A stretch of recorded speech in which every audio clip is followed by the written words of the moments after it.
Halo penduduk bumi sekalian, selamat datang di konten Jelajah Halaman. Suatu konten di mana kami mereview buku, mengulas dan berkomentar tentang suatu buku yang sangat random dan bebas dari bidang apapun dengan orang yang berbeda-beda.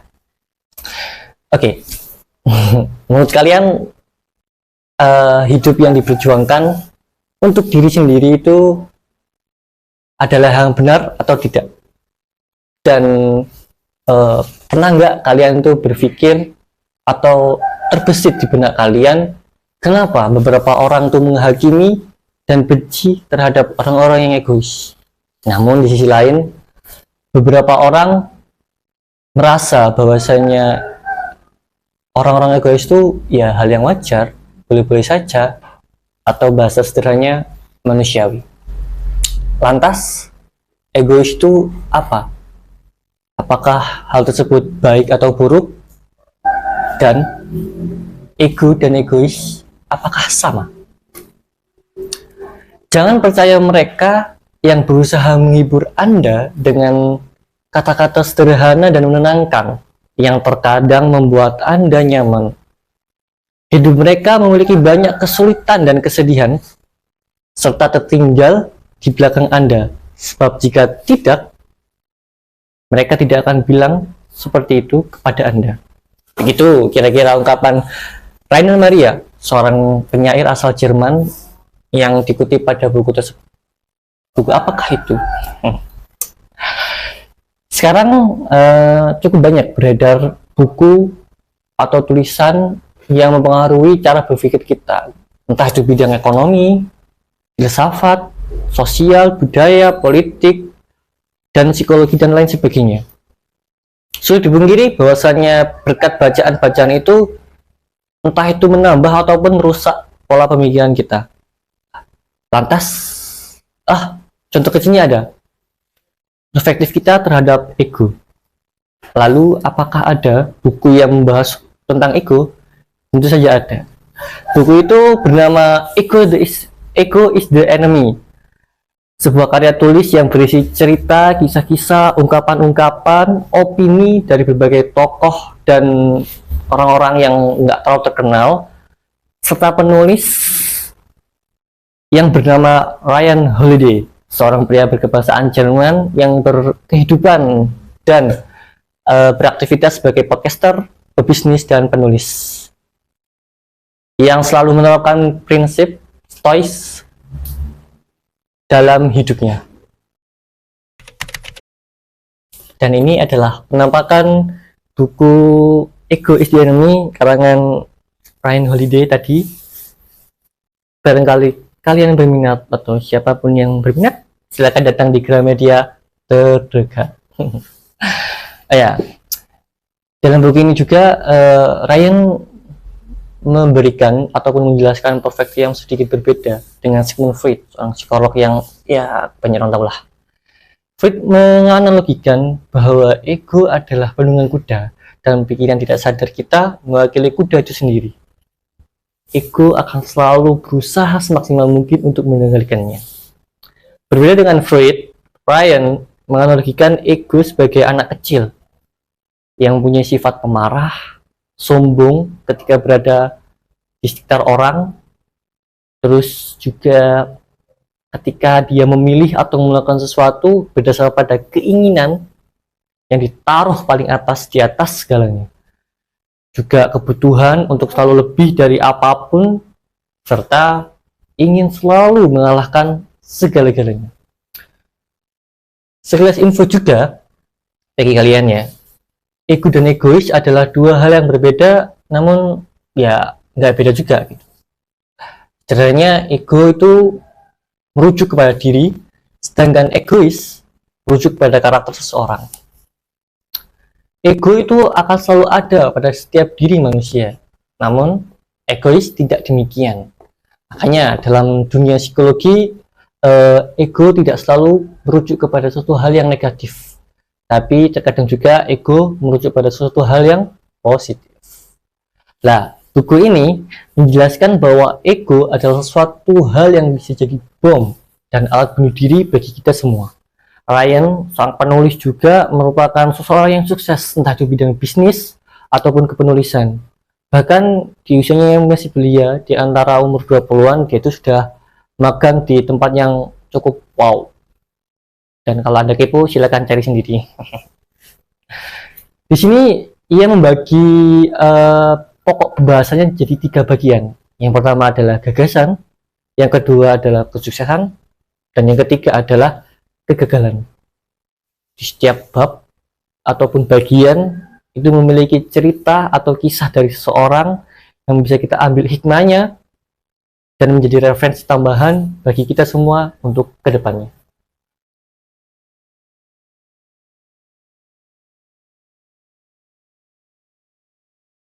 Oke, masuk kepada bagian yang pertama, yakni gagasan.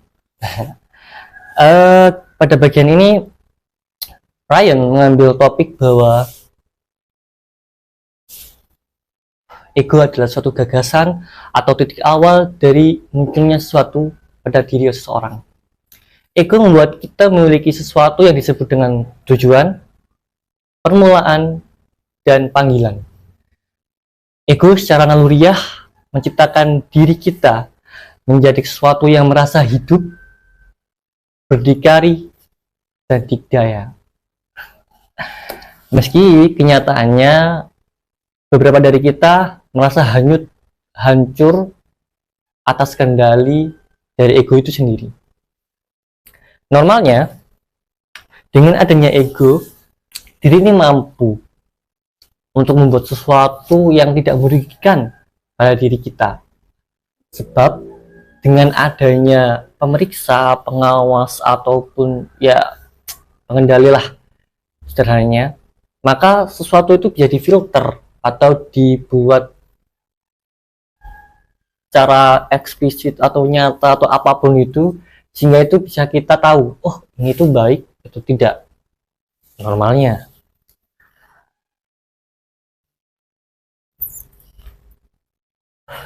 Ryan sendiri mengambil kisah bahwasanya Genghis Khan saja, seorang jenderal yang sangat terkenal, pasti kan juga tahu kan, saja selalu belajar dan akan selalu belajar hingga meninggal. Dan dia tuh seorang yang rendah hati dan berusaha sekali lagi untuk mengendalikan egonya.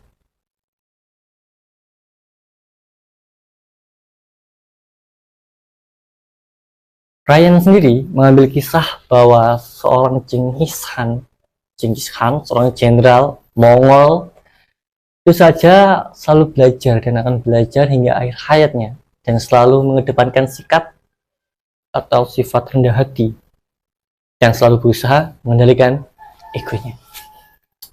Bahkan di buku ini diterangkan, dia selalu mengumandangkan kepada para bawahannya bahwasanya jika kalian tidak bisa mengendalikan rasa bangga kalian, kalian tidak bisa jadi seorang pemimpin.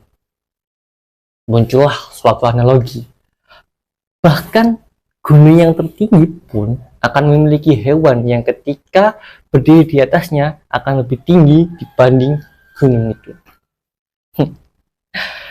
Di sini secara sederhana bisa disimpulkan secara sepihak bahkan resep rahasia seorang Genghis Khan bisa jadi seorang jenderal yang melegenda hingga seperti ini. Bagaimana menurut kalian? Namun ketika buku atau bagian ini selesai, spekulasi baru muncul ketika bagian ini kalian selesai baca.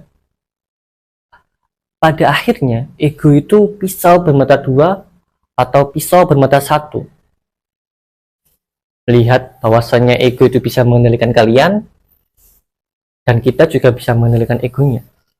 Bagaimana? Kalau kalian minat, silakan diskusi di kolom komentar. Hai, masuk kepada bagian yang kedua, yakni kesuksesan. Pada bagian ini penulis atau Ryan sendiri ingin menampilkan atau menyatakan bahwasanya ego bisa jadi alasan dan kunci utama dari bagaimana seseorang itu bergerak, melakukan sesuatu, atau berhasil tidaknya, ia jika menjalani kehidupannya, menggapai mimpinya, menggapai segala hal yang ingin dia raih. Pada bagian ini banyak subbab yang dirasa ketika kalian membaca judulnya saja itu sudah paham arahnya mau dibawa kemana dan kemana kalian akan memberikan jawabannya nanti. Beberapa subbab yang dibawa oleh Ryan sendiri antara lain selalu menjadi murid, mengendalikan diri, berhati-hati dengan penyakit saya, dan mempertahankan kesadaran diri. Melihat pembahasan itu mungkin ya kalian bisa tahu lah bagaimana arahnya. Dan kembali bahwasanya buku ini merupakan kisah dari beberapa orang. Ryan memberikan contoh bahwasannya ada seorang pengusaha bernama John DeLorean, seorang John DeLorean, ya seperti itulah. Ininya dia seorang pendiri perusahaan otomotif dari Amerika yang pada akhirnya dia gagal. Kalian tahu kenapa? Karena dalam perjalanannya dia menerapkan prinsip kebebasan dalam mengelola perusahaannya. Ia berpikir budaya peraturan dan kedisiplinan yang konvensional membuat dirinya dan juga para awak-awak kerjanya dan koleganya itu terkengkang dan tidak kreatif. Cukup unik ya. Padahal melalui sistem itulah dirinya hancur lebur karena sistem yang tidak sehat. Secara halus, DeLorean ini membiarkan ego berkeliaran secara bebas kemana-mana, terutama di perusahaannya. Membuat sekalian tidak jelas karena ia berpusat pada dirinya dan seluruh hal yang tidak searah dengannya akan ia singkirkan. Apakah egois? Nggak tahu ya, karakter orang beda-beda. Hasilnya, inovasi yang luar biasa terhadap mobil ciptaannya hanya menjadi bahan tertawaan bagi orang-orang. Hidupnya malah menjadi amburadul dan boom, itulah jadinya seorang pemimpin yang belum selesai dan belum bisa bahkan mengendalikan egonya. Jadi, bagaimana? Apakah mengendalikan ego memang kunci dari kesuksesan? Lanjut kepada bab selanjutnya, yakni bab yang ketiga atau yang bab terakhir, yang bagiannya berjudul tentang kegagalan. Dari sini kita akan melihat bagaimana ego bisa jadi bumerang, bisa jadi ya membunuh atau tidaknya diri kita. Ego menjadi alasan seseorang gagal, bisa jadi juga kesuksesan. Apabila kesuksesan membuat Anda atau diri kita dipenuhi ego, maka akan terjadi suatu hantaman yang membuat kita hancur lebur, yakni yang itulah yang disebut dengan kegagalan. Aurelius, orang filsuf Yunani, itu pernah berkata bahwasannya ego dapat menghancurkan hidup Anda apabila ego telah menghancurkan karakter Anda. Wow. Begitulah kata seorang stoik yang pasti kalian udah tahu. Sang Aurelius. Wow. Ya, melihat itu bisa kalian tarik lagi kisah seorang DeLorean atau tadilah seorang pengusaha otomotif. Jikalau dirinya tidak membiarkan egonya membabi buta dan berusaha berdamailah dengan ego tersebut, mungkin akhirnya akan berbeda dan kegagalan yang ia alami tidak akan terjadi, seperti bagaimana dia terjerat narkoba, hutang, dan sebagainya. Berkaca darinya, saya sendiri atau kalian harusnya menyadari bahwa ego menjadi titik balik dan poros utama sukses atau gagalnya diri kalian. Dari sekian tulisan, Ryan sendiri selalu mengulang entah itu dari awal hingga akhir bahwasannya apapun yang terjadi, berhasil, gagal atau tidaknya, atau bermula atau akhirnya sesuatu dari diri kalian, ego akan selalu jadi musuh untuk kalian. Begitulah bagaimana buku ini sedikit saya khususnya ulas bagaimana ego itu menjadi suatu hal yang membunuh atau kehancuran bagi kalian atau bahkan diriku sendiri. Bagi saya buku Ego is the Enemy ini cukup unik karena berbeda dari beberapa buku yang pernah saya baca sebelumnya, dan dari sini saya belajar satu hal, yakni stoik dari kacamata yang berbeda, lalu juga bagaimana diri ini pada akhirnya akan selalu terikat dan selalu bersama dengan ego itu sendiri. Ya meskipun pasti adalah terbesit bahwasanya kita ingin lebih dari ego atau bisa mengalahkan ego dan tidak terikat dengan itu, seperti itu. Meski demikian, aku yakin kalian pasti punya kesimpulan yang berbeda-beda jika kalian membaca buku tersebut. Namun, sebagai pengulas pada kali ini, saya ingin memberikan kesimpulan bahwasanya ego adalah awal dan akhir dari seseorang, dan darinya seseorang itu dianggap ada atau tidaknya. Mungkin cukup sampai di sini saja obrolan saya bersama kalian, pendengar yang amin setia.